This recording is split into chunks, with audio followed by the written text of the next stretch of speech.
Hello everyone, it's Greg, and welcome to another video for Thunderstone Quest. What I'm going to be doing today is discussing different ways that you may want to play this game if you have retail games only. So retail right now is the base game, and then you also have the two expansions, At the Foundations of the World and Ripples in Time, that just came out recently. So what I'm going to be doing here is talking about for the people that don't have the Kickstarters, they don't have Barricade mode, but they want to play solo mode, but the game doesn't maybe not allow them, they don't know how to play it. I've been tinkering around a little bit. This is not perfect by any means, but this is options to give you if you want to play solo mode and you don't have anyone to play with to play competitively. But I also have a way to play competitively with other people if you wanted to change it up a little bit. They do take probably another hour longer, but we'll get to that when we get there. For the first one here, I want to talk about a solo mode variant for the dungeon. This is all dungeon based. The village wise, that's not going to change. That's why I didn't really place any cards out there, because that's just not going to change. So we're just talking about the dungeon. So for solo mode, one way that you may want to play is we're going to bring the wilderness up there a little bit. We're going to bring the abandoned gate and the mine up here, and then we're going to bring the sunken well, which is a level 2 right there, the crypt, which is our other level 2 right there, and then I'm going to take the vault and put it right there. So these 6 tiles are from the first quest, and then we're adding this tile from the retail base as well. This is not an expansion. Blood Altar room. You can use another level 3 if you want to. I'm just using this one so that I have two. I actually have 3 level 3 rooms, 2 level 2s, and 2 level 1s. Now the only entrance into the dungeon is by the name itself, the abandoned gate. There's only one way to get in here. I know there's doorways right here, but we're saying that's blocked off. Now the reason why we're adding a 7th tile here is because we are actually going to put a guardian there. So for here, we are going to put Smorga level 4 into the vault. And then we're going to put Smorga level 6 where the guardian would usually go in the wilderness. The reason why we're going to do that is because if you can get down there, all the way down into the dungeon, you have a chance to go after the guardian, go after 2 treasure cards, not a lot of blood or wounds, for a little more experience, and she doesn't have a lot of health right there. So if you can get down there, good for you, good job for doing that. I just feel like it's more of a dungeon crawl. You have to get through all the tiles and all the monsters to go and have a fight with the queen or with whatever guardian that you have. Now we're still going to be playing with all 6 keys. So for easy mode, what you might want to do here is put 2 keys. I like to put green key always in the level 1 room. It just feels the friendliest key, I guess. And then I'm also going to put the blue key with the level 1s, the yellow key, and we'll say the orange key into the level 2 monsters, and then the red key and the purple key with the level 3 monsters. So what I will do then is shuffle up all these cards.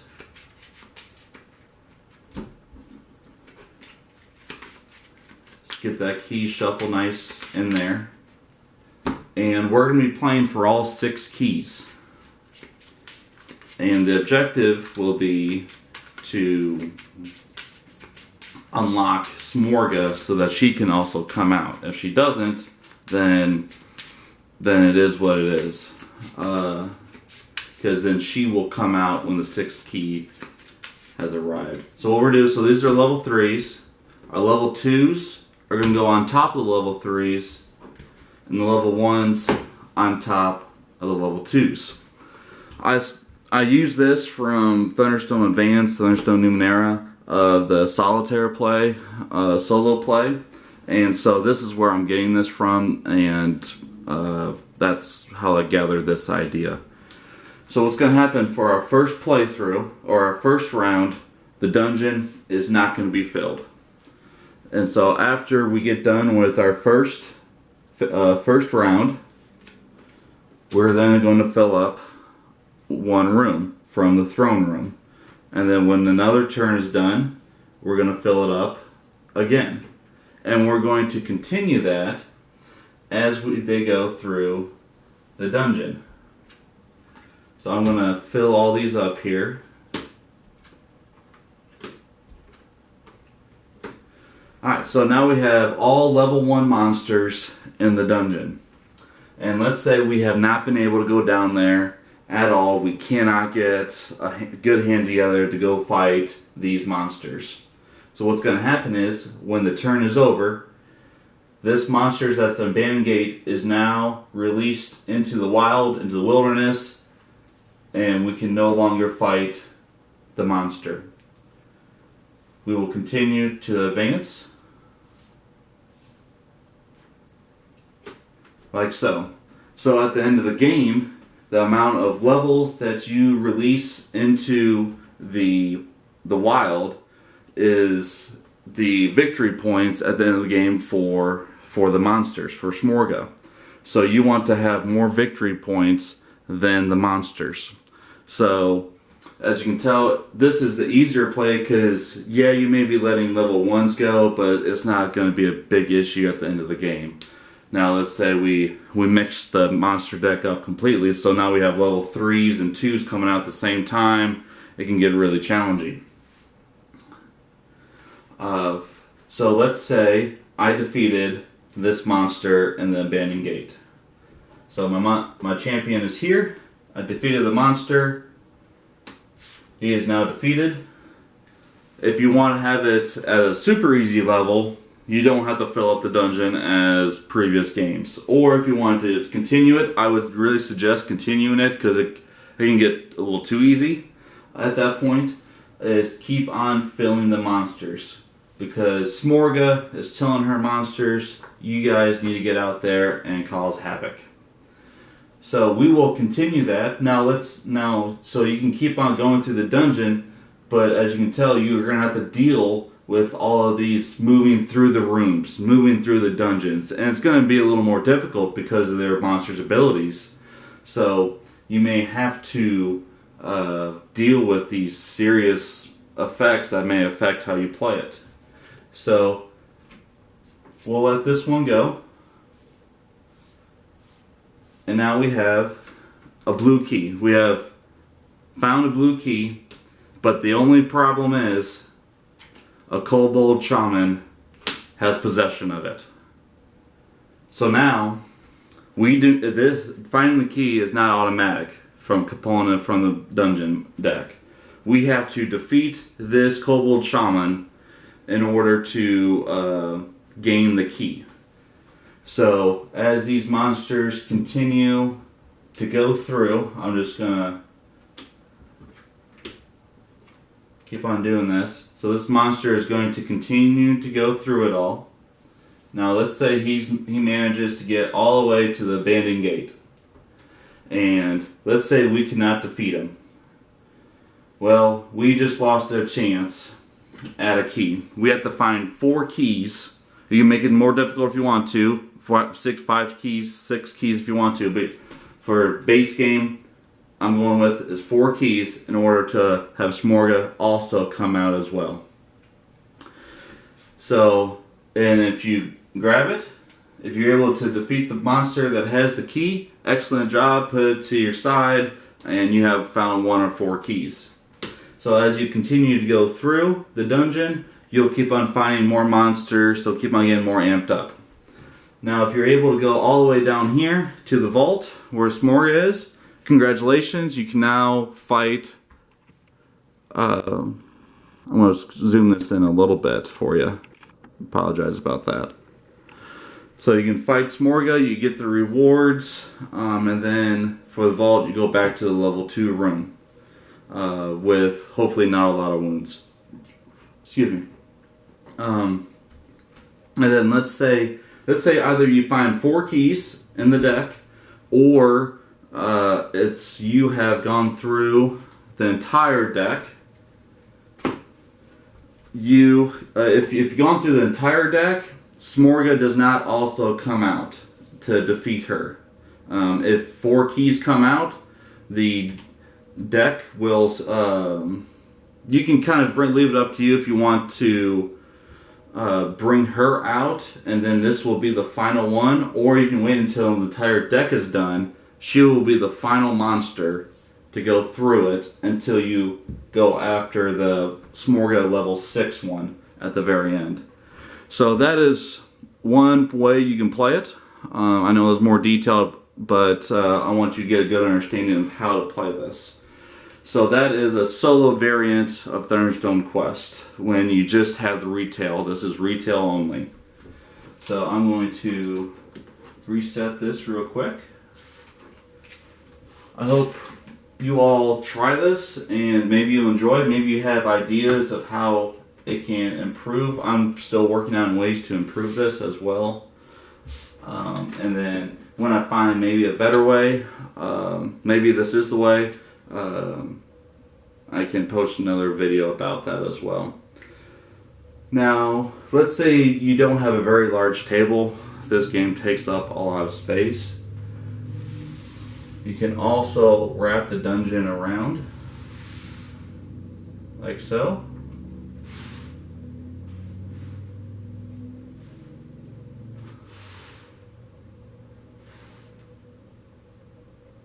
So if you wanted to, you can go down there. And so now you have a straight dungeon as well. So this is going to take a little longer. It's a bit harder to do because you have to go through all of them. If you want to do one deck, monster deck per room, with 1 key per room, you can do that as well. Let me find the keys here, because that brings me to another variant play for competitive. I've tried this with my wife. It added probably another hour to the game. I understand this is already a long game, but it was an interesting way to play it. So we had 1 key in each monster room. I'm going to check. Okay. There you go. I'm going to move this up as well for you. There you go. So in order to get from the abandoned gate to the mine, we had to unlock the door with a key. And then when you find the mine and you find the next key, you can get into the next one. So the key is going to keep on unlocking for the next one. So this kind of prevents one person from jumping down and getting to the level 2s and level 3s while the other person is trying to catch up a little bit. So it can kind of make it a little more even in the type of monsters everyone's battling, so someone's not breaking out early game and just runs off with it. But as you can tell, it's definitely a longer game unless you want to make the monster decks in half, one of each monster. So you have 5 monsters in each one. So that could bring it down quite a bit, but understand you're gonna have less experience. Another way is to, let's say one person finds a key in either the abandoned gate or the mine, it will then unlock the next 2 rooms. And then when you find another key, it will unlock the final 2 rooms. So as long as one person finds it, that's great. Or you can do it, okay, I personally found the purple key in the abandoned gate. I can now personally go into level 2 rooms because I have access to it due to the key. However, my opponent, if it's a 2-player game, has to stay in here until they find the other level 1 key to get in there. As you can tell, that's more of a 2-player type competitive mode rather than, say, a 3 or 4 player. So if you have 3 or more people, I would suggest as a group they have to find both keys, or have to find 1 key to go into the next one. Excuse me. So, and then also obviously for solo mode, you can add another room. I was doing this before the barricade stuff came out, so I thought it was interesting that barricade mode they added that dungeon room tile, and then put a guardian down there as well. This is pretty much a couple variant ways that you can play Thunderstone Quest for retailers. If you don't have the money for the Kickstarter, or you're just not a Kickstarter person, that's fine. Another ways that I like to do is I like to make it thematic. Maybe I want to make the dungeon, I find the abandoned gate, and in the gate I find a mine, in the mine I find a well, in the well I drop down and find a crypt, and with that crypt is a blood altar room, and there's a throne room next to it, and then when you beat the throne room, congratulations, you have found the treasure vault. So if you want more about this, if you have different ideas, if you want to see more, I'd be more than happy to be more creative and find more ways for you to enjoy Thunderstone Quest. If you have any questions or need clarification about any of these dungeon plays, I know I went through the last couple pretty quickly. I just want to get through that first one because that's a big one for me, is that solo mode, retail only. But if you have any questions, feel free to throw them in the comments below, and I'll try to answer them best that I can. If you enjoy this, if you like what you're seeing, feel free to like it. Hit the subscribe and notification. I'll be doing more Thunderstone plays and a couple more solo modes, and hopefully you enjoy it. So thank you very much. Take care.